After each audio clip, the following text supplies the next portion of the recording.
ఈ భాగం ఆ భాగం వెళ్తే చివరికి పోతాం. తత్రవర్తేరన్ అంటే మొదటిది, వర్తేరన్ అంటే చివరి. పొరపాటున పూర్వాపర భాగాలు మనకు గుర్తు లేకుంటే మంత్రం తప్పుతుంది, మంత్ర అర్థం తప్పుతుంది, మన ఆచరణ కూడా తప్పుతుంది. అందుకే యజుర్వేదంలో ధారణ కావాలి. అంటే ఏ భాగంలో ఏ వాక్యం తర్వాత ఏ పదం చెప్పి ఏ అర్థాన్ని మనం చెప్పుకున్నామో ఇక్కడ మనం గుర్తుంచుకోవాలి.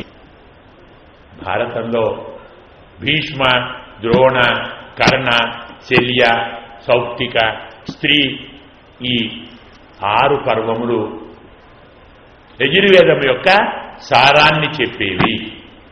ఇదంతా మనకు కథలో కనపడుతుంది. ఒక్కొక్కసారి వెనుక భాగం ముందు భాగంలోకి, ముందు భాగం వెనుక భాగంలోకి వెళితే అర్థం కాదు. కర్ణగాథ, ధర్మరాజు గాథ ఉంది, భీముని గాథ ఉంది. వారి దాంట్లో మంత్రాలు, మంత్ర ఉపాసన, దేవతా వరాలు, సరి అవన్నీ మనం పక్కకు పెట్టుకున్నా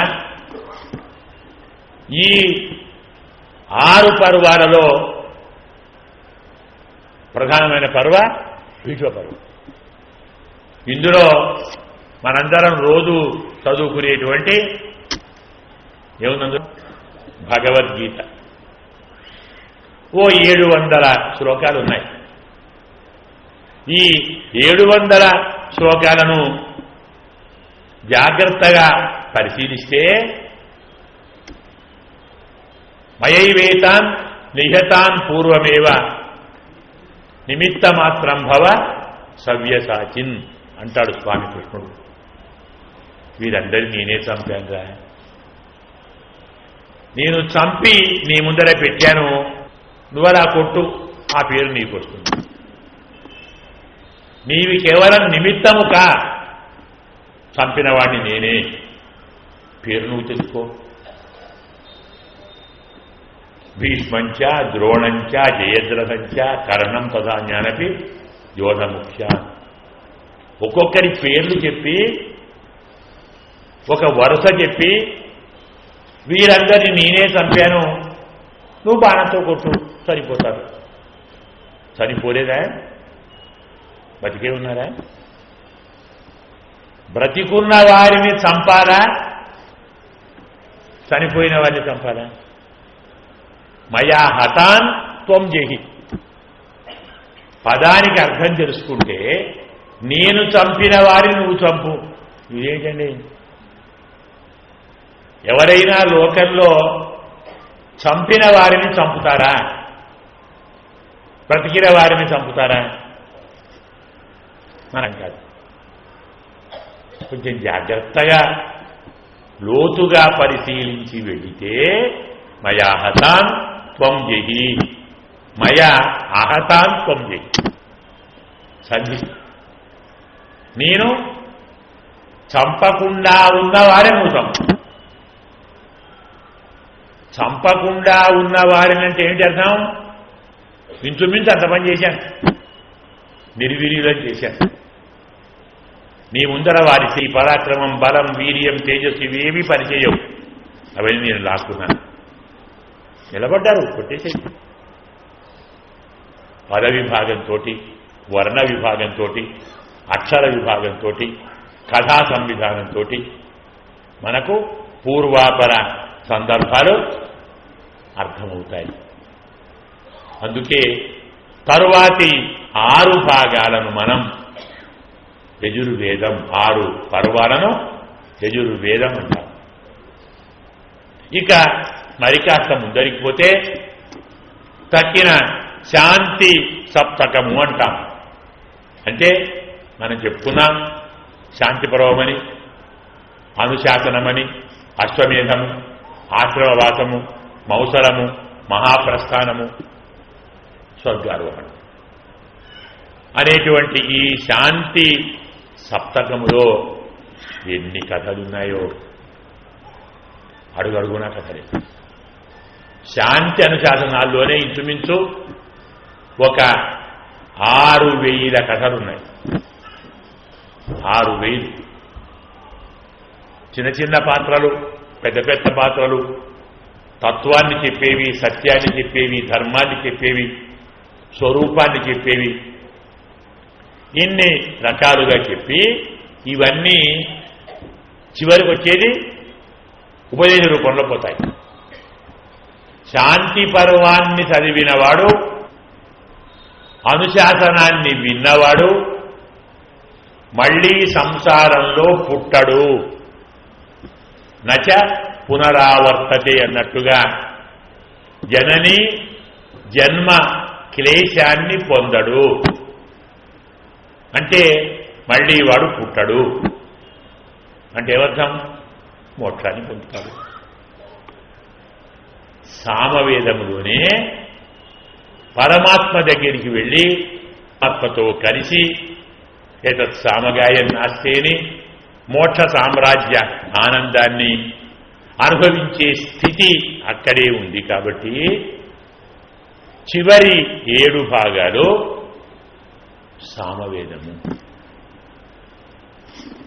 ఇలా జాగ్రత్తగా మనం చెప్పుకుంటే ఇంకా మిగిలిన భాగం అథర్వణ వేదం అంటాం.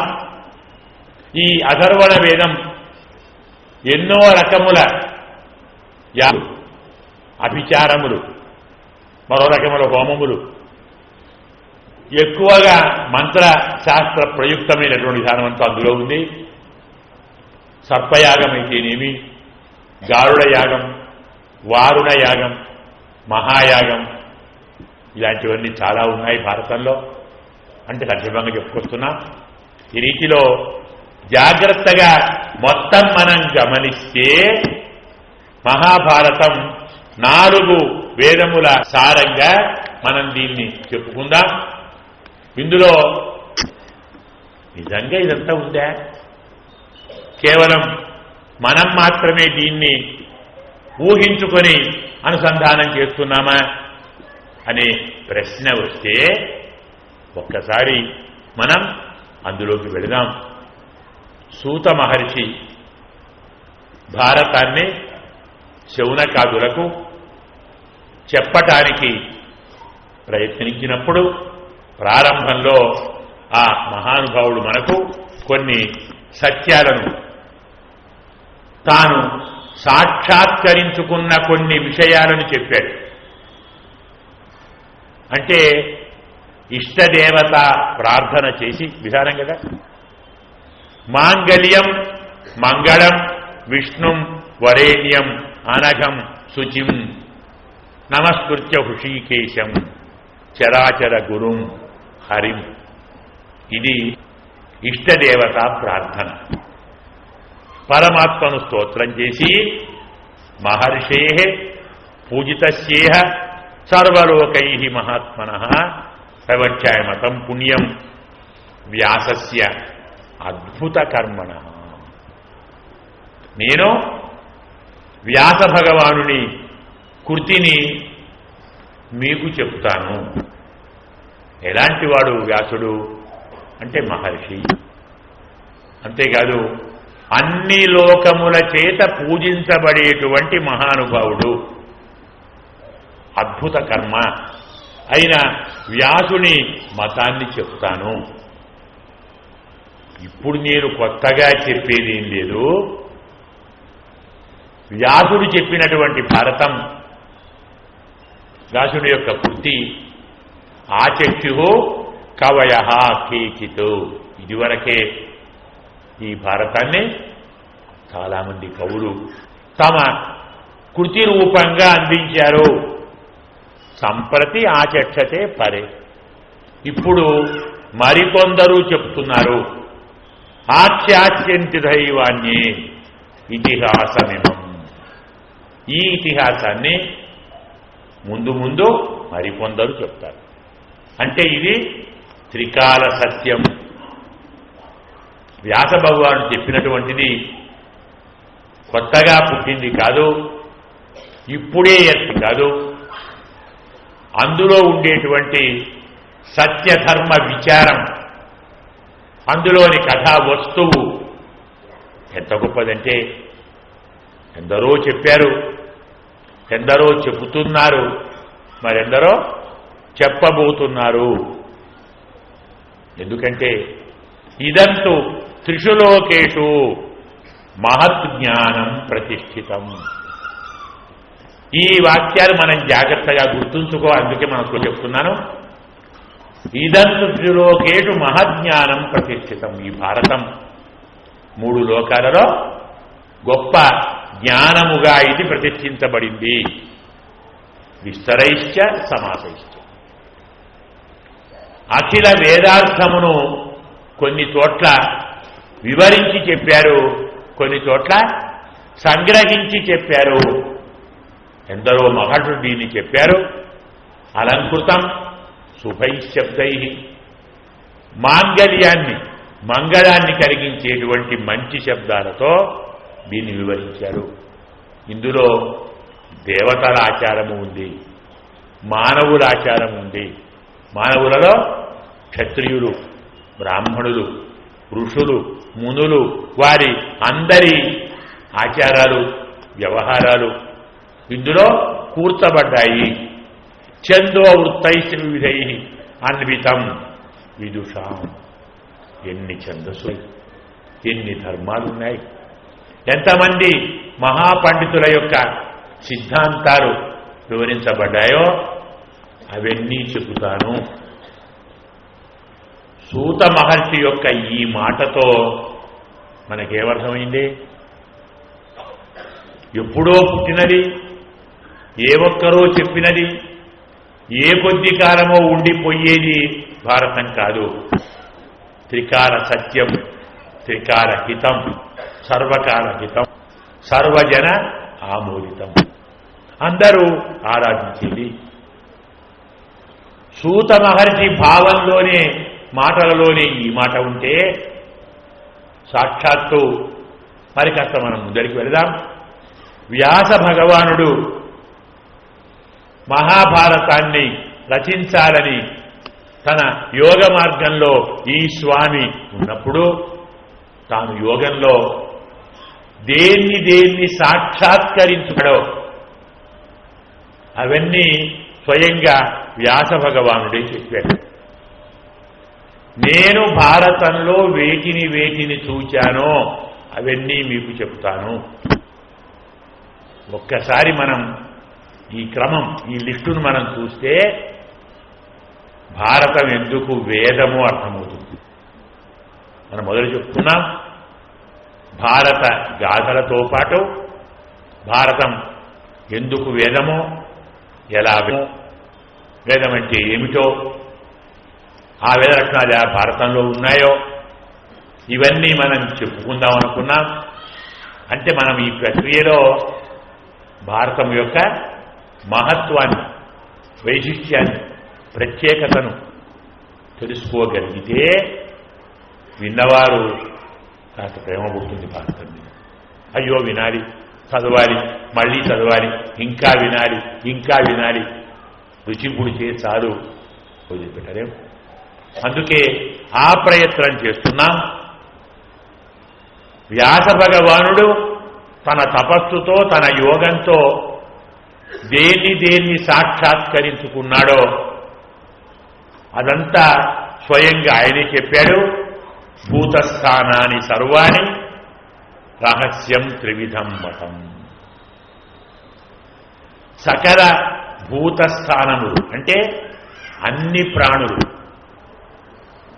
ఈ ప్రపంచంలో, ఈ విశ్వంలో, అన్ని లోకాలలో ఎన్ని రకముల ప్రాణులుంటాయో అవన్నీ ఎలా వచ్చాయో, ఎలా బ్రతికాయో, ఎక్కడ చేరుతాయో అర్థమైంది అనుకుంటారా?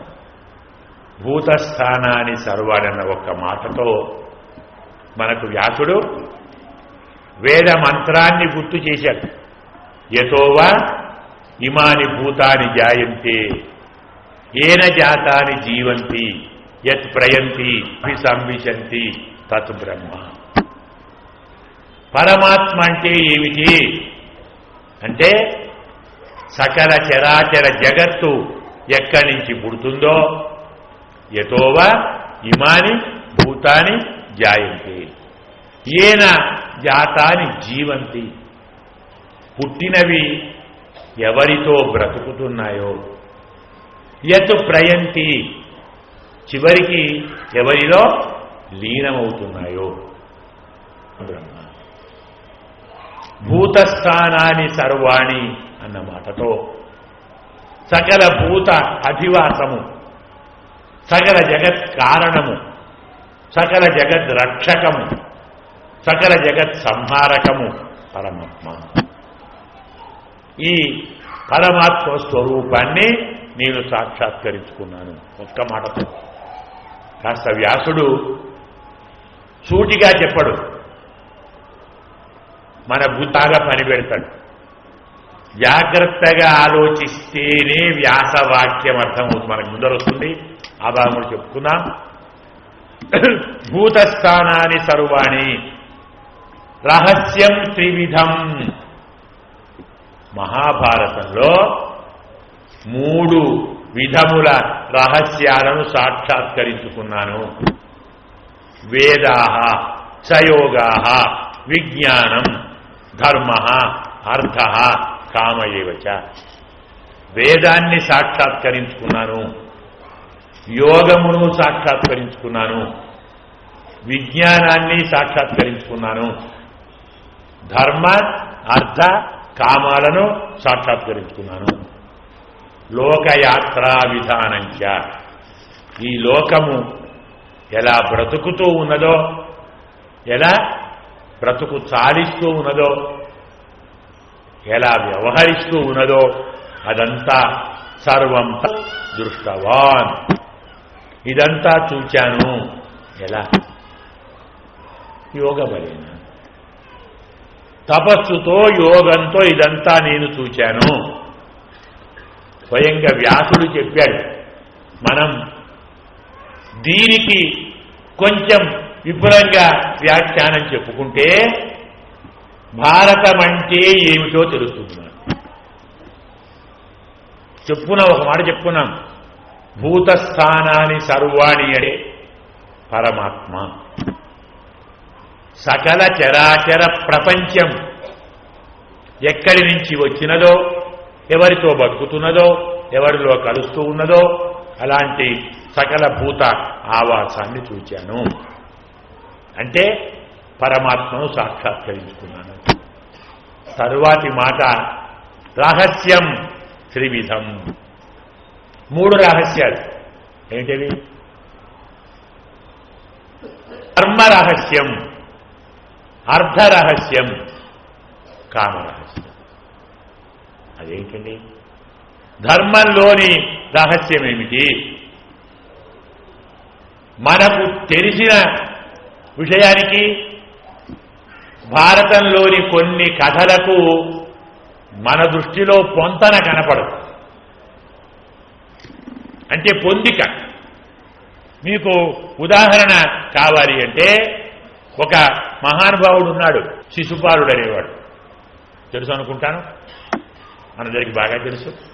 ఎందుకో అతను పుట్టినప్పటి నుంచి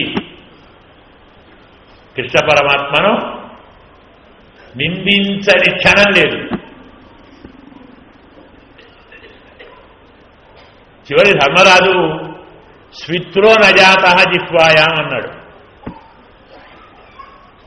నారదుని అడుగుతాడు, చెప్తాడు భాగవతంలో, శిశుపాలుణ్ణి స్విచక్రంతో వధిస్తే అతని తేజస్సు కృష్ణుల్లో కలిసింది. అంటే కృష్ణ సాన్నిధ్యాన్ని పొందాడు, పోని సాయుధ్యాన్ని పొందాడు. వీడికి మోక్షం ఏమిటండి? వీడి నోరు చేసినటువంటి అపచారానికి వాడి నాలుకకు పుండు పుట్టాలి. స్విత్ర నజాత జిహ్వాయ. ఇలాంటి వాడు పోవడం ఏమిటి? ఇది వాడికి మోక్షం ఇదే ధర్మం అండి. నిందించిన వారు మోక్షానికి పోతారా? మరి స్తోత్రం వాడు ఎక్కడికి పోవాలి? చమత్కారం ఏమిటంటే, మనకి ఇలాంటి గాథే పూతన సంహారం కదా. పూతన ఏం చేసింది? స్వామికి విషాన్ని ఇచ్చింది. తన స్తనములలో విషాన్ని పెట్టుకొని విషము తనుబారు త్రాపింది. ఆయన తాగాడు హాయిగా. ఆయన పాలు తాగితే తాగినవాడు కాక తాపినవాడు చచ్చాడు. నిజం కదా. చావాలి చావాలి చావాలనుకుంటూ వచ్చింది అడుగుతాను. ఎవరో చెప్పలేదు, చచ్చింది. పరమాత్మ మనం అనుకున్న పని చేస్తాడు. ఆమె ఏమనుకుంది? చావాలి చావాలి చావాలి. చచ్చింది కానీ మోక్షానికి పోయింది. విషమిచ్చినటువంటి పూతనకు మోక్షం ఏమిటండి? అమృతమిస్తే మోక్షానికి పోవాలి. విషమృతం పోవడం ఏంటి? విషామృతం నీకు నాకు ఆయనకేముంది అన్నాడు. పరమాత్మ శాస్త్రంలో మన దగ్గర ఉన్నది, మనది అనుకున్నది మనం పరమాత్మకు అర్పిస్తే మనకు మోక్షం.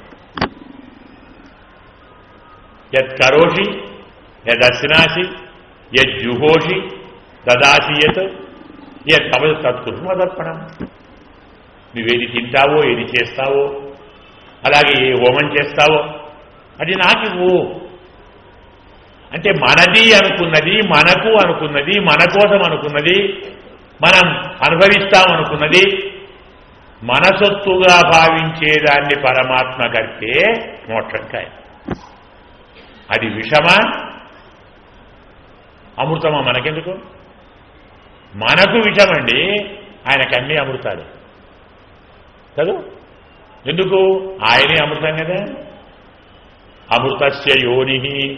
పరమాత్మ ఏమంటాం? అమృత యోని అంటాం పరమాత్మ. అమృత స్వరూపం అంటాం పరమాత్మ. విషమిస్తే ఏమవుతుంది? మరణిస్తారు. ఆయనకుండాలి. మరణం అంటే ఏమిటి? శరీర ఆత్మ యొక్క వియోగం. శరీరాన్ని విడిచి ఆత్మ పోవటాన్ని ఏమంటాం? మరణం అంటాం. మరి శరీరంతో ఆత్మ ఉంటే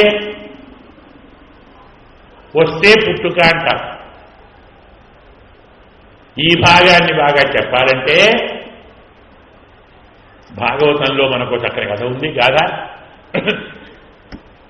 పరీక్షిని మహారాజుకు సుఖయోగీంద్రుడు భాగవతాన్ని చెప్పటానికి సిద్ధపడి అన్ని ఏర్పాట్లు చేసుకుంటే దేవతలొచ్చి సుధా కుంభం గృహీత్వైవ దేవతా సముపాగతా అంటాడు భాగవతంలో, పద్మపురాణంలో.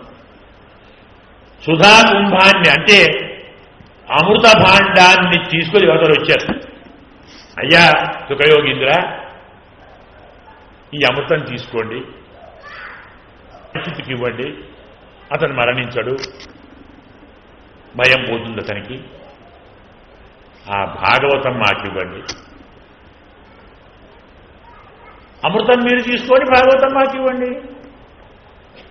పరిస్థితి భయం ఏంటి? అయిపోతానికి కదా అమృతం తాగుతాడు, ఆపద పోయింది. మనమైతే ఏం చేసామన్నామండి? ఇంత ఛాన్స్ వస్తే ఊరుకుంటామా? అమ్మ బాబోయ్ తే అంటాం. కానీ సుఖయోగీంద్రుడు క్వ సుధ క్వ కథాలోకే క్వ కాచ క్వ మడిర్మా. ఏమిట్రా అమృతం తీసుకొని భాగవతం ఇవ్వాలా? గాజు పెంకెక్కడా, మడెక్కడా? తుచ్చమైన అమృతానికి పరమాత్మ కథ ఇవ్వాలా? శరీరంతో సంబంధాన్ని నిలిపేది అమృతం. నశ్వర దేహాన్ని నిపించి పరమాత్మను కలిపేది కథ. ఏది గొప్పదండి? మరణం అంటే ఏమిటి? శరీరాన్ని విడిచి ఆత్మ పోవుట. ఏ శరీరాన్ని? పాంచభౌతికాన్న అంటే కొంచెం లోతుగా వెళ్ళాలి. కనపడేటువంటి ఈ శరీరంలో ఆత్మ ఉంది. జీవాత్మ కదా. జీవాత్మ ఇది శరీరం, అవునా? మరి జీవాత్మ మాత్రం ఉన్నాడు జీవాత్మలో. మరి పరమాత్మకు జీవాత్మ ఏమవుతాడు? శరీరం. ఇప్పుడు శరీరంతో ఆత్మ కలిసి ఉండాలన్న నీ మాటకు అర్థం ఈ శరీరంలో జీవాత్మ ఉండాలనా, జీవాత్మలో పరమాత్మ ఉండాలని? నీవిచ్చిన అమృతం తాగితే ఈ శరీరంలో జీవాత్మ ఉంటాడు. అంటే ఈ సంసారంలో, ఈ ప్రపంచంలో, ఈ ప్రకృతిలో నిరంతర సుఖ దుఃఖ ప్రవాహంలో కొట్టుకొని పోతాం అమృతం. అదే భాగవతం అయితే ఈ శరీరం పోతుంది, ఆ ఆత్మ పరమాత్మ కలిసి ఉంటుంది. అది నిత్యం, సత్యం, శాశ్వతం. అమృతం అంటే మోక్షం రా, ఈ అమృతం కాదు. నీవిచ్చే అమృతం కోసం భాగవతం ఇస్తానా అన్నాడు. అయినప్పుడు మరి పరమాత్మకు మరణం ఉందా అండి? లేదు కదా. మరి విషమాయన ఏం చేస్తుంది? విషం నీకు నాకు, ఆయనకు విషం ఏమిటి? అందుకే విషం తాగిన కృష్ణ పరమాత్మ ఏమీ కాలేదా అంటే పోతన చక్కని పద్యం చెప్తాడు. పరమాత్మంతా విషమయమే, విషం ఆయనేం చేస్తుంది అన్నాడు. నిలువెల్ల విషం అంట స్వామి. అదండి, విషధర రిపు గమనునకును, విషగళ సకునకును, విమల విషశయనునకును, విష భవ భవ జనకునకును, విడదనగో విషము గొప్ప విషమా తలుపు. పరమాత్మ అంతా విషమేనండి. ఎందుకట అంటే ఆయన వాహనం ఏమిటండి? గరుత్మంతుడు కదా. వాడు ఎవరికి శత్రువు? పాముకే. విషాన్ని ధరించిన సర్పాన్ని ఆహారంగా తీసుకునేవాడు ఆయన వాహనం. పోనీ కాస్త ఫ్రెండ్ అన్న మంచివాడ అంటే వాడి గొంతులో విషం ఉంది. చూసేవాడు గరుడకంటుడండి శంకరుడు. పోనీ ఆయన పక్కైనా బాగుందా అంటే అది విషమే కదా. ఆయన చెయ్యేమిటండి?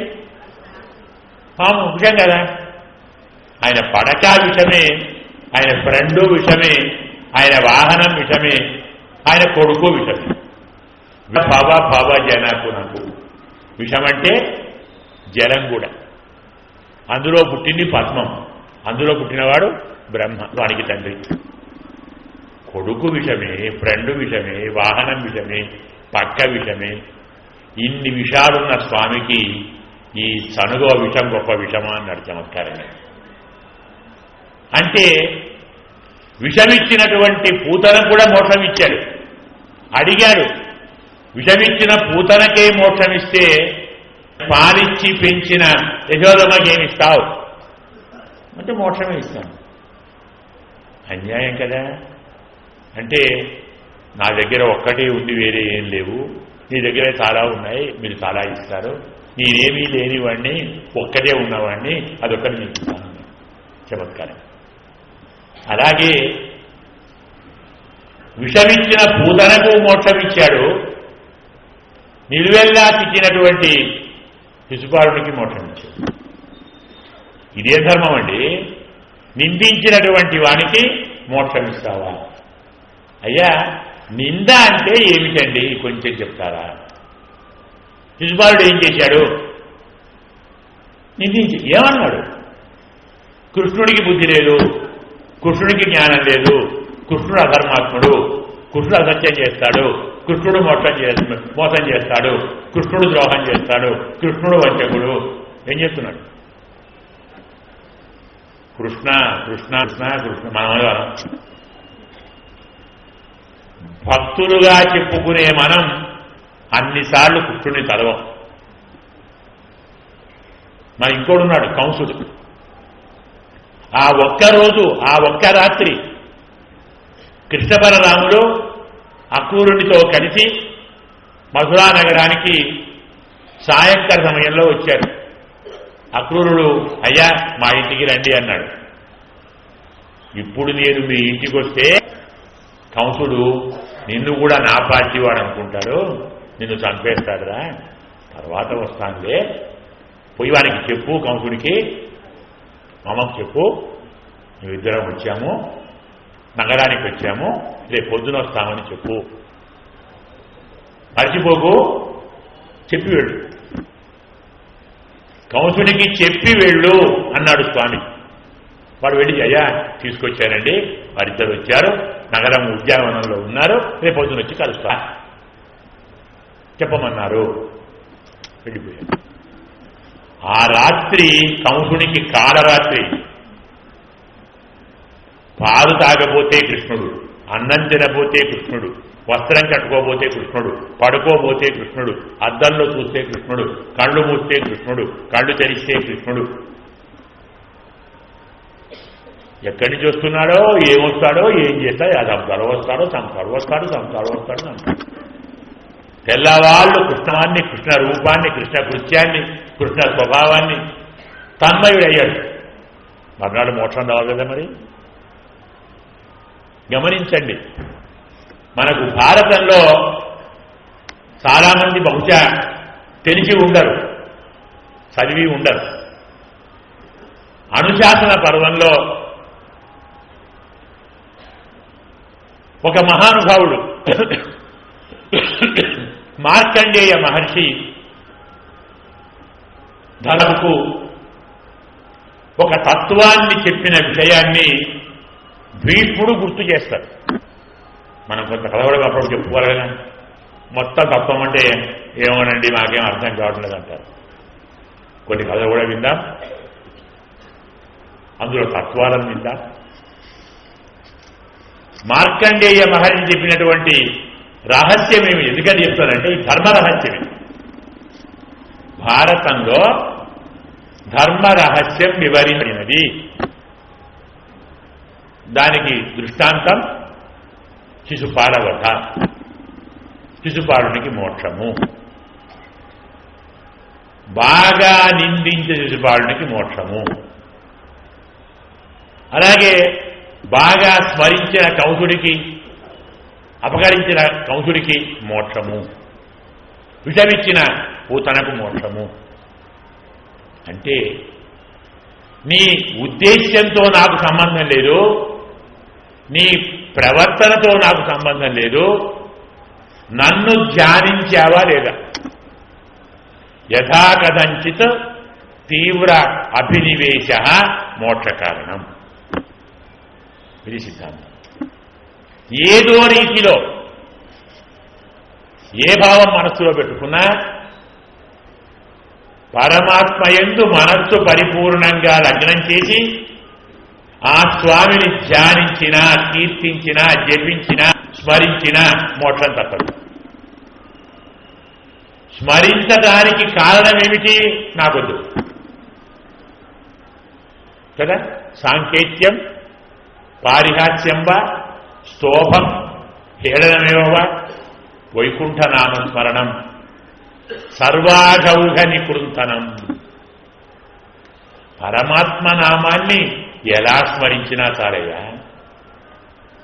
పేరు పెట్టావు మీ అబ్బాయికి నారాయణ అని, వాడు పిలిచాడు అజామీరుడు, నారాయణ అంటే మొత్తం పేరు పెట్టు, పిలువు. అందుకే పాత రోజుల్లో అలాంటి పేర్లే ఉండేది. నారాయణ, మాధవ, గోవింద, మధుసూదన, దామోదర, కృషికేశ. ఇప్పటి కాలంలో పొరపాటున పుణ్యం వస్తుందేమో అని లవణం, చోష్యం, పుష్పం ఇలాంటి పేర్లు పెట్టుకుంటున్నారు. అది వస్తే కష్టం కదా, కలియుగం. అది రాకూడదు, మరి పొరపాటున పుణ్యం రాకూడదు. ఇలా పేరు పిలిచిన పరమాత్మ పేరనే భావం లేకుండా నీ పిల్లలకో, నీ భార్యకో, నీ బంధువులకో, నీ ఇంటికో, నా ఇంటి పేరేమిటి, ఇంటికి పేరు పెడతాం, ఏం పేరు, వైకుంఠం, చాలు పెట్టుకో. నా సభ ఉంది, దాని పేరేమిటి, సభ చెప్పు, ఏం పేరు చెప్తావయ్యా అంటే పీయూషం అంటే వాడి పేరే. ఇలా సాంకేత్యంగా కానీ పారిహాస్యం, వాడ ఏం దేవుడా ఏం చేస్తాడు వచ్చి అవహేళన చేశాం. కానీ ఏమన్నాం? దేవుడా అన్నాం చాలు. అలాగే స్తోభం, నిందాపూర్వకంగా నా ముందర నారాయణుడెంత అన్నా. హేళనమేవా, చివరికి వాడిని హేళన చేసిన. ఏ భావంతో పరమాత్మ నామాన్ని కీర్తించినా సర్వాఢౌఘ నికృంతనం, అన్ని పాపాలు పోతాయి పరమాత్మను చేరి ధర్మం. ఈ ధర్మ రహస్యం భారతంలో చెప్పారు. దానికి శిశుపాలవత తార్కాణం. దీనికే మార్కండేయుడు ధర్మరాజుకు కొన్ని కథలు చెప్పినప్పుడు నారసింహ అవతారం, హిరణ్యకశ్యప వృత్తాంతం, హిరణ్యాక్ష వృత్తాంతం చమత్కారంగా చెప్పాడు. చమత్కారంగా అంటే కష్టాలు వచ్చాయి కాబట్టి స్వామి నాకొచ్చిన కష్టాలను నేను తీర్చుకోలేను, నావారు తీర్చలేరు, నాకు ఈ ఆపదలు ఎవరూ తొలగించలేరు, నీవు మాత్రమే తొలగించగలవు. స్వామి నా కష్టాలు తొలగించవయ్యా.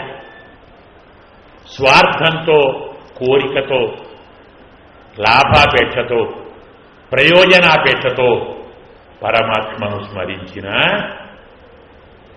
నీవు అడిగిన వాటిని ఇచ్చి అడగని వాటిని కూడా ఇస్తావు. యత్ పృష్టం యత్ అనాపృష్టం చెప్తుంది భారతం. అడిగిన దాన్ని, అడగని దాన్ని. ఎలాగయ్యా? యథా మాత ఓదనం దదాతి అంటాడు. ఉదాహరణ ఇది చమత్కారం. మనం అందరం ఏమంటాం? ఆకలి అవుతుంది, భోజనం చేయాలి, ఏమంటామండి? అన్నం పెట్టు అంటాం కదా. కూర అయ్యాలని అవుతాడు. నువ్వు అడిగిన అన్నం కదా, అన్నం పెడతాను, ఒప్పుకున్నానా? అన్నం పెట్టు అని అడిగితే కూరలు కూడా వేసినట్టుగా నాకు కలిగిన ఆపదలు తొలగించమని స్వామిని అడిగితే పెద్ద సంసారం దాన్ని తొలగిస్తాడు అంటే మోక్షాన్ని ఇస్తాడు. ఏ భావంతో అడిగినా. అయితే ధర్మభ్రంశం చేస్తే, ధర్మాన్ని ఏ విధంగా తప్పినా అది నీకు ఫలితాన్ని ఇస్తుంది. ఆ ధర్మము తప్పే విధానంలో అనుకోకుండా ఆనుషంగికంగా పరమాత్మ స్మరణ చేస్తే ఉత్తమ ఫలితాన్ని ఇస్తుంది. ధర్మ రహస్యం. దీనికి మనందరికీ చక్కని నీతి చెప్పడానికి ఈ భాగం చెప్తాడు భారతంలో. భారతం అంటే నీతి కదా. మనము చేసే తప్పులు, పోని పాపాలు మన వరకు మాత్రమే పరిమితం కాదు. మనము చేసిన పాప ఫలితం మన సంతానం, వారి సంతానం, వారి సంతానం కూడా పొందుతుంది. మనం ఏమైనా పర్వాలేదు అనుకుంటే అనుకుంటామేమో కానీ మన పిల్లలేమో అంటాము. పిల్లలు బాగుండాలి కదా. మన పిల్లలు బాగుండాలి, మనం బాగుండాలి. తల్లిదండ్రులు చేసిన తప్పు పిల్లలకు వెడుతుంది, వారి పిల్లలకు వెడుతుంది, వారి పిల్లలకు వెడుతుంది. తల్లిదండ్రులు పుణ్యం చేస్తే కూడా పిల్లలకు వెడుతుంది. అంటే మనము చేసిన పాపం మనకే కాక పుత్రులకు, పౌత్రులకు, ప్రపౌత్రులకు కూడా వస్తుంది. అనగానే మనం ఏమంటామండి? అన్యాయం కదండి. మన పాపాలే మనం అవసరపడుతుంటే ఇంకా నాన్నవి, తాతవి, ముత్తాతవి మన కర్మ మనకి ఎప్పుడు మోక్షం రాదు. ఇంకా ఈ గతేమిటి? అన్యాయం అండి. అంటే మరి పొరపాటున మీ తాతగారు 10 కోట్లు దాచిపెడితే అది అన్యాయం కదా. నీవు కష్టపడి సంపాదించకుండా తాతగారు సంపాదించి పెట్టిన ఆస్తిని నాది అది లాక్కుంటావే, తీసుకుంటావే, అన్యాయం కదా. మరి సంపాదించింది కదా. తాతగారు సంపాదించినది అంటే ఒక ఆస్తేనా పాపం పుణ్యం? ఎత్తు కృతం ఎత్తు సంచితం తత్సర్వం పౌత్ర గృహ్ణాతి. సంపాదించిన దాన్ని తీసుకుంటాడు, చేసిన కర్మను తీసుకుంటాడు. తల్లిదండ్రుల పొరపాట్లు పిల్లలకు శాపాలవుతాయి, తల్లిదండ్రుల పుణ్యాలు పిల్లలకు వరాలవుతాయి. ఎంత మంచివారైనా, ఎంత ధర్మాత్ములైనా, ఎంతటి మహర్షులైనా ఒక్క చిన్న పొరపాటు చేస్తే ఆ ఫలితం పిల్లలు కాదు లోకమంతా అనుభవిస్తుంది. అందుకే ధర్మశాస్త్రం దతులు తాము చేసే పనులు తమ కోసం మాత్రమే కాదు, దాంపత్య జీవనం సకల లోక కళ్యాణ కారకం కావాలి. లోకము యొక్క యోగక్షేమాల కోసమే దంపతులు జీవించాలి, పనిచేయాలి. తాత్కాలికమైన సుఖము, సంతోషము, ఆనందము, లాభము కోరి చేస్తే ఆ ఫలితం లోకమంతా అనుభవించాలి. ఈ ధర్మ రహస్యాన్ని భారతం మార్కండేయ ముఖంలో భీష్ముడి ద్వారా ధర్మరాజుకు కేవలం ఒకే శ్లోకం ఉంది. మనం అక్కడికి పెడితే అంత జ్ఞాపకం తెలియదు, మనకు అర్థం కాదు. యథామృకండు సూను తే కథితాం కథితవాన్ పుణ్యాం ఇమ కథాం అంటాడు. హిరణ్యకశిపోః జన్మ ప్రహ్లాదస్య చ సంభవ. రెండు మాటలు ఉన్నాయి భీష్ముడి వాక్యంలో. హిరణ్యకశ్యపుడు ఎలా పుట్టాడో నీకు చెప్పాడు మార్కండేయుడు, ఎలా పుట్టాడు వాని కుమారుడు కథ చెప్పాడు కదా నీకు, ధర్మరహస్యం అన్నాడు. మనకి ఏం తెలుస్తుందో చెప్తే, ఎలా పుట్టాడు హిరణ్యకశ్యపుడు, ఎలా పుట్టాడు ప్రహ్లాదుడు, ఈ రెండు నీవు తలుచుకుంటే తెలుసుకుంటే నీకు ధర్మరహస్యం తెలుస్తుందండి. ఏం తెలిసింది అంటే కాస్త మనం ఒక్కసారి పైదాకా వెళ్ళాలి. అంటే ఏమిటి? ఈ హిరణ్యకశ్యపుని యొక్క తండ్రి ఎవరు తెలుసు అనుకుంటా అందరికీ? కశ్యప ప్రజాపతి కదా. తల్లి ఎవరు? దితి. ఆమె ఎవరు? దక్ష ప్రజాపతి పుత్రిక కదా. దక్షుని పుత్రిక దితి, వాడు ప్రజాపతి. అలాగే కశ్యపుడు ప్రజాపతి. ఒక ప్రజాపతి మరో ప్రజాపతి యొక్క పుత్రిక, వారిద్దరికి పుట్టినటువంటి కుమారులు హిరణ్యకశ్యప హిరణ్యాక్షుడు. ఎంత మంచివాడండి కదా. 71 మయుగాలు 3 లోకాలను ఏడిపించారు. లోక పీడాపరాయణవు. ఒక మన్వంతర కాలం గమనించండి. ఒక మన్వంతర కాలం 3 లోకాలను పీడించారు. పరమ దుర్మార్గులు, పరమ క్రూరులు. అంత మంచి వారికి ఇంత చెడ్డవారు ఎలా పుట్టారు? కిమత్ర కారణంలోకే వదమే, చెప్పవయ్యా స్వామి అని అడిగారు సూత మహర్షిని శౌనకుడు. అది మన భాగవతంలో వస్తుంది కదా, పాద్మంలో వస్తుంది, భారతంలో సూచిస్తాడు. సూచన కథ చెప్తున్నాం మనం.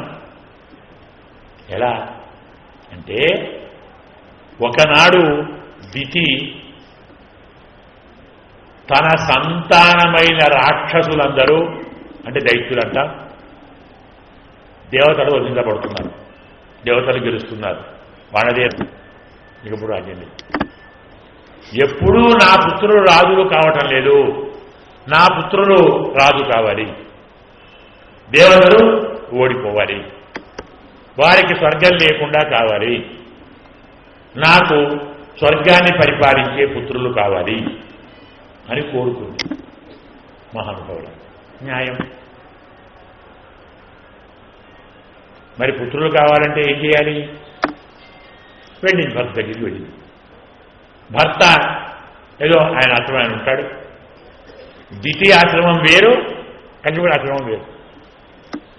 ప్రాచీన కాలంలో ఋషులుగా ఉన్నవారు భార్యాభర్తలు ఒకే ఆశ్రమంలో ఒకే ఇంట్లో ఉండరు. ఆయన ఆశ్రమం వేరు, ఈవిడ ఆశ్రమం వేరు.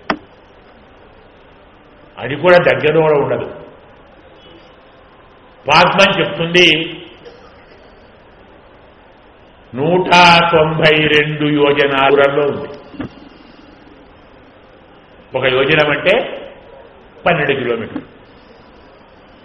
అంటే ఎంతండి? ఇంచుమించు 2400 కిలోమీటర్ల దూరంలో ఆశ్రమాలు ఉన్నాయి. వాడు భార్యాభర్తలే కదా, మనం ఏం లేదు. భార్యాభర్తలంటే అర్థం ఒకే ఇంట్లో ఉండాలి, ఒకే గదిలో ఉండాలి, ఒకే దేవుడు అర్థం కాదు. ధర్మము కాదు. ధార్మికమైన ప్రయోజనాన్ని కోరినప్పుడు కలుస్తారు, వెళుతారు, మాట్లాడతారు, కూర్చుంటారు. అలా దితి వెళ్ళింది. మహానుభావుడు కశ్యపుడు స్వాగతము చెప్పాడు. నీ పిల్లలు బాగున్నారా? నా పిల్లలు బాగున్నారా? అంటే దేవతలు బాగున్నారా, సాధకులు బాగున్నారా అర్థం. ఇలా వచ్చావు, ఏంటి విశేషం? స్వామి మీకు అన్ని తెలుసు, ఏం చెప్పాలి? ఇలా ఇలా నా పిల్లలు అవస్థపడుతున్నారు, రాజ్యభ్రష్టులయ్యారు, ప్రాణాలు పోయి అపజయాలు పొందుతున్నారు. నీ పిల్లలను గెలిచే పిల్లవాడు కావాలి. దేవతలను గెలవాలి, స్వర్గాన్ని గెలవాలి, 3 లోకాలు పరిపాలించే మహావీడైన కుమారుడు కావాలి. నేను కుమారుడు కావాలని వచ్చాను. న్యాయమే. నీ కోరికలో అర్థం ఉంది, న్యాయంగా కోరావు, తప్పకుండా. అసలు ఇల్లాలు అంటే గృహిణి ఆచరించేటువంటి సేవకు ధర్మానికి ప్రత్యుపకారం ఏ భర్త చేయగలడు గనక తప్పకుండా నీ కోరిక తీరుతుంది, అలాగే సంపాదిస్తాను చెప్తుంది భాగవతంలో. కానీ నువ్వు వచ్చిన వేళే అంత మంచిది కాదు. ఇప్పుడే యజ్ఞం పూర్తి చేశాను, సంధ్యా సమయం రాబోతూ ఉంది. ఇప్పుడు మనం ఏకాంతంగా గడపడం మంచిది కాదు. నీ మరిది అంతగా తిరుగుతూ ఉంటాడు. ఎవరు మరిది? శంకరుడు, భూతపతి. మరిదే కదా దితి, దక్షిణుని యొక్క పుత్రికే ఆమె కూడా. శంకరుని భార్య ఎవరండి? దక్షిణుని యొక్క పుత్రికే కదా. మరి ఇద్దరు సడ్డకుని తోడడులే. నీ మరిది తిరుగుతుంటాడు భూతాధిపతి, అసలే విషమలోచనుడు, అంటే విషి కలవాడు. పొరపాటున వాడి దృష్టి పడిందనుకో, మా వదిన మరి ఇంత సిగ్గు మారిందా అనుకుంటే ఎలాంటి వాడు పుడతాడో. వద్దు, ఒక 2 గడియలాగు, సంధ్యావందనం కూడా పూర్తి చేసుకుంటాం, మంచి సమయం వస్తుంది, అనుకున్న కుమారుని పొందవచ్చు అని ధర్మాన్ని చెబితే ఆమె మీ మగవాడు తక్కువ వాళ్ళ? ఇష్టం లేకుంటే నేను కోరిన దేవతను గెలిచే కుమారుణ్ణి ఇవ్వటం ఇష్టం లేక సాకులు చెప్తున్నావు. నేను నీ మాట వినను, ఒప్పుకోను చెప్తాడు భాగవతంలో. ఉత్తరీయం చకర్ష అంటాడు. పుంశ్చలీవ నిరపత్రప, వేశ్యలాగా సిగ్గు విడిచి భర్త యొక్క వస్త్రాన్ని లాగిందట. ధర్మశాస్త్రం భార్య నాకు పుత్రుడు కావాలి నిర్బంధం చేస్తే తప్పకుండా కాదనటానికి భర్తకు హక్కు లేదు.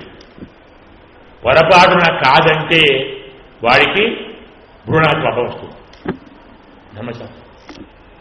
కశ్యపుడు చూచాడు, ఓహో ఏదో జరగాలి, పరమాత్మ లీల ఏదో ఉంది, అలా అలాంటి వాడే పుట్టారేమో. ఇలా నిర్బంధం జరుగుతున్నది అంటే అర్థం అలాంటి వాడే పుట్టాలో ఏమో, ఆయన ఇష్టం కానీ అని ప్రవర్తించాడు.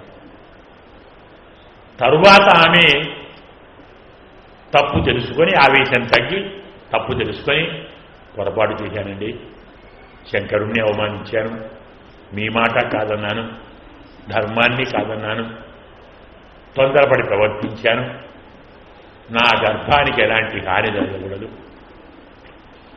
శంకరుని దృష్టి నా గర్భం మీద పడకూడదు, అలా వరం ఇవ్వండి అంటే ఆశ్చర్యంగా తెలుస్తున్నావు కదా. కానీ తప్పు తప్పే, జరిగిన తప్పుకు లోకాలను పీడించే పుత్రులు పుడతారు. ఇప్పటి పశ్చాత్తాపానికి లోకాన్ని కాపాడే పౌత్రుడు పుడతాడు అని చెప్పాడు. అంటే నువ్వు చెప్పుకుంటున్నావంటే హిరణ్యకశ్యప హిరణ్యాక్షులు అంత దుర్మార్గులు కావటానికి ఎవరి తప్పు కారణం? తల్లిదండ్రులు. ఇంకాస్త ముందుకు వెళితే మరి ఆయన కుమారుడెవరు? మనమందరం బాగా కొనియాడే ప్రహ్లాదుడు కదండి. ప్రజాపతి, కశ్యప ప్రజాపతి మహర్షి, అక్కడ దితి ప్రజాపతి పుత్రిక, వీరిద్దరికేమో పరమ దుర్మార్గులు పుట్టారు. పరమ దుర్మార్గుడు హిరణ్యకశిపుడు, వాడికి ప్రహ్లాదుడు పుట్టాడు. ఎలా పుట్టాడు? కథంజాత మహాభక్త ప్రహ్లాద సురవైరిణ హిరణ్య కశ్యపాతు లోకే బ్రూహిమే వదతాం వర అడుగుతారు.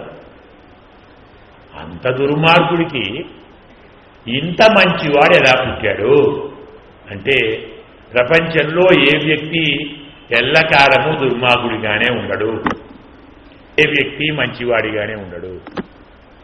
ఎంత మంచివారైనా ఎప్పుడో ఒకప్పుడు చిన్న పొరపాటు చేస్తారు, ఎంత చెడ్డవారో మంచివాడు చేస్తారు.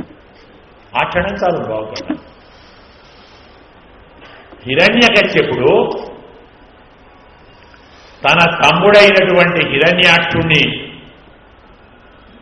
విష్ణువు సంహరించాడని తెలుసుకొని అతని మీదికి యుద్ధానికి వెళ్ళి అతన్ని సంహరిస్తాను అని బయలుదేరాడు. గురువు శుక్రాచార్యుడు వచ్చి, నాయన నీ బలం సరిపోదురా, ఇప్పుడున్న నీ బలం విష్ణువును ఓడించలేదు, అతన్ని ఓడించగలగాలంటే ఇంకా బలం సంపాదించాలి, ఒక 10,000 సంవత్సరాలు తపస్సు చేసి శక్తి సంపాదించి యుద్ధానికి వెళ్ళు. అలాగే గురువుగారు మాట విన్నారు కదా అని హిరణ్యకశ్యపుడు అందరు ఇంబై చేశారు. 10,000 ఏళ్ళు తపస్సు చేయాలి. వెళ్ళాడు పాపం. వాడు తపస్సుకు వెళ్ళగానే రాజ్యంలోని వారందరూ, స్వర్గంలోని వారందరూ ఊపిరి పీల్చుకున్నారు. కొంచెం ప్రశాంతంగా పట్టుకోవచ్చు, మృదులంగా పోయాడు. కానీ 5 రోజులు కాగానే వచ్చాడు. 6 రోజు మంత్రులు, సామంతులు, మరొకరు స్వాగతం చెప్పారు. కానీ అందరి ముఖాలు ప్రశ్నారు. అప్పుడే వచ్చాడు ఏంటి? ఇప్పుడు పని అయినట్టా పని కానట్ట? పోయిన పని చేసుకొని వచ్చాడా, చేసుకోకుండా వచ్చాడా? ఎవరు అడగాలండి? అడిగితే వాడు ఏం చేస్తాడు? ఎవరు తెలుసు? అయ్యా పని అయిందా అన్నాం అనుకోండి, రకం కొడుతున్నా, నేను పోయి పని కదా. పోయి పని కాలేదా అన్నాడు అనుకోండి, ఎవరు మాట్లాడుతున్నావు? నీ పోయి పని చేయకూడదు ఏంటి? జాగ్రత్త.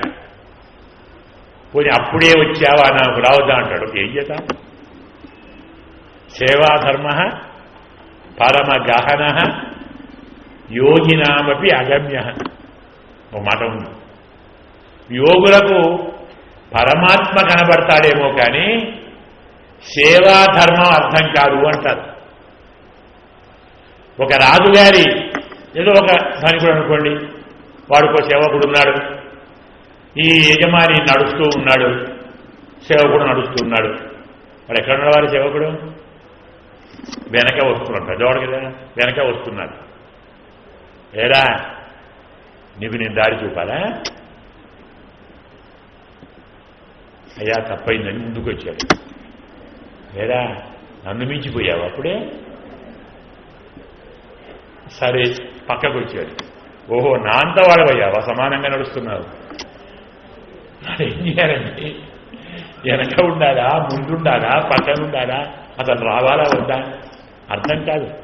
సేవా నా పరమ గహన. అందుకే మంత్రులు సామంతులు ఎందుకు వచ్చిన బాధ ఆయన ఇష్టం పోని దండం పెట్టారు, స్వాగతం చెప్పారు. అందరికీ తప్పుతుందేమో కానీ భార్య తప్పుతుందా? భార్య ఏం చేయాలి? పాపం వచ్చాడు, ఏదో కాళ్ళకు నీళ్ళు చేసింది, పాల ప్రక్షాళన చేసింది, సత్కారం చేసి అయ్యా లేవండి కాపాడు చేసింది కానీ భోజనం చేసింది. వ్యాధుడు అంటాడు భోజనే శయనే లోకే స్త్రీణాం ద్విగుణముచ్యతే బలం. మగవారి కంటే ఆడవారికి బలం 2 రెట్లు ఎక్కువ ఉంటుందట. 2 చోట్ల, ఒకటి భోజనం దగ్గర, రెండవది చెయ్య దగ్గర. అన్నం పెట్టారు, కలుపుకొని తింటున్నాడు, ముద్ద నోట్లో పెట్టుకున్నాడు అనుకోండి, ఎలా ఉందండి కూరగాయ అంటే ఏం చేయాలండి? బాగా లేదు అలా, బాగా ఉందా? పొరపాటున బాగా లేదు మరి లోపలికి ఏం దొరుకుతుందో ఏం దొరకదు, కష్టం కదా. అమృతం చాలా బాగుంది, తప్పదు, వేరే మార్గం లేదు. శాస్త్రం బాగా చెప్తున్నాం. అలాగే భర్తకు భోజనం వడ్డించింది, పక్కన కూర్చొని సకాలతో విసురుతూ, స్వామి ఎంత అద్భుతమండి, ఇప్పుడు చాలా తెలుగుగా మాట్లాడతారు ఆడవాళ్ళని, ఎంత అద్భుతమండి, 10,000 సంవత్సరాలు చేస్తే దొరకవలసిన వరం మీకు 6 రోజుల్లో దొరికిందా? ఎంత గొప్పవారం మీరు! నిజంగా ఏం చేశారండి? నమ్మలేకుండా పోతున్నానండి. మీరంటే మీరే కదా, అందరిలాగానా మీరు పని కాకుండా వస్తారా? మీరు వెళితే పని కాదా? కానీ ఎలా చేశారండి? వాడు ఏం చెప్పారు ఇప్పుడు? అబ్బే అలా ఏం కాదు, పని కాలేదు. పని కాలేదా? మీరు పోతే పని కాలేదా? నేను నమ్ముతానా? పరిహాసం ఆడుతున్నారు భార్యని. చెప్పుదురు, అబ్బే లేదు లేదు పని కాలేదు. సరే చెప్తే నమ్మాలి కదా. పోయి ఎందుకు కాలేదో చెప్పండి. ఎందుకు కాలేదంటే ఏం చెప్పాలి? అశ్వత్థ వృక్ష మూలేతు ఉపవిష్ట తదాస్యహం. అడవికి వెళ్ళాను తపస్సుకు, ఉచ్చటి కింద కూర్చున్నాను, చూసుకోలేదు, అది రావి చెట్టు. అర్థమైందే? అశ్వత్థ నారాయణ, దాని కింద కూర్చున్నాడు. తపస్సు ఏం చేస్తాడు? ఇంకా వీడు తపస్సు మొదలు పెట్టగానే పైన ఒక పక్షి ఉంది, నారాయణ నారాయణ నారాయణ. వీడు బ్రహ్మ అని వాడు నారాయణ అంటుంది. అప్పటికి 5 రోజులు ఎన్నో సహించి విన్నాను. ఏమిటండి ఏమంది? ఏమంది ఏమిటి? నారాయణ నారాయణ నారాయణ. నిజంగా పక్షి అందేమిటి? నారాయణ. మాట్లాడితే నారాయణ, కళ్ళు తెరిస్తే నారాయణ, కళ్ళు మూసుకుంటే నారాయణ. ఆ నారాయణ వినలేక వచ్చాను. మీరు బాగా విన్నారా అండి? చెప్తున్నాను కదా నారాయణ అని. 2 జోదాల విన్నాను, మాట్లాడితే నారాయణ. ఇలా పప్పుకు, కూరకు, తొక్కుకు, చారుకు, మజ్జిగకు ఒక్కొక్క ముద్ద కొన్నిసార్లు నారాయణ అనిపించింది వస్తుడు. ఇంక తింటాడు. సరే భోజనం అయిపోయింది, శయ్యామందిరానికి వెళ్ళారు. పతివ్రత ప్రియురాలు తమలపాకులు చుట్టి అందిస్తూ, అయ్యా క్షమించండి, అప్పుడు మీరు ఏదో చెప్పారు, కానీ నేను మీకు వడ్డిస్తున్నాను కదా, నా దృష్టి అంతా అక్కడే ఉంది, మీరు దేన్ని బాగా తింటున్నారు? ఎందుకంటే భర్త భోజనం చేస్తున్నప్పుడు వడ్డించిన వాటిలో దేన్ని 2వసారో 3వసారో ప్రేమగా తినటాన్ని చూసి దాన్ని మళ్ళీ వడ్డించాలి. మనకు శాస్త్రం, ఒక కథ కూడా ఉంది, జోక్ కూడా ఉంది. ఒక బ్రాహ్మణుడు భోజనానికి వెళ్ళాడు ఒకరింటికి, భోజనం పెట్టాడు. వాడికి వ్రతం ఉంది ఆ బ్రాహ్మణుడికి. కడిగా అంటే ఇస్తట్లో పదార్థాలు ఏవి పారేయకూడదు. ఆ తింటున్నాడు. అప్పుడు ఆ గృహస్థుడు ఏదో బాగా మిరపకాయలు బాగా పెట్టాడు. అవి కూడా చివరి అన్ని తింటున్నాడు. మిరపకాయలు బాగా తిని ఇష్టమైన నాలుగు చేశాడు. అది గతే పాపం చేశాడు. అన్నట్టుగా మీకు ఏది ఇష్టమో చూస్తూ వడ్డించు నా దృష్టి ఉంది. మీరు చెప్పింది వినలేదండి. ఏం జరిగిందండి? మళ్ళీ మొదలుపెట్టి మళ్ళీ ఒక 1000 సార్లు నారాయణ. భోజనం చేస్తూ 1000 సార్లు, నిద్రపోయే ముందు 1000 సార్లు, 5 రోజులు 10,000 సార్లు, 12,000 సార్లు నారాయణ నామాన్ని విని అని తరువాత హిరణ్యకశ్యపుడు లీలావతి భార్యాభర్తలు ఆనందిస్తే పుట్టినవాడు. అర్థమైందా? ఇప్పుడు దీని ఏమంటాం? ధర్మ రహస్యం చెప్పాం కదా. రహస్యం త్రివిధం చేయత్. ధర్మరహస్యం, అర్ధరహస్యం, కామరహస్యం. మహాభారతంలో ధర్మ రహస్యాన్ని వివరించారు. ఏమిటి? శిశుపాలుడు విషంతో నిందించిన నిరంతరం భగవన్నామ స్మరణే చేశాడు కాబట్టి మోక్షము. హిరణ్యకశ్యపుడు లేదా కశ్యపుడు లేదా దితి భర్తతో ఆనందించకూడని సమయంలో బలాత్కారంగా అధర్మాన్ని ఆచరించిన పాపానికి ధర్మాత్ములైన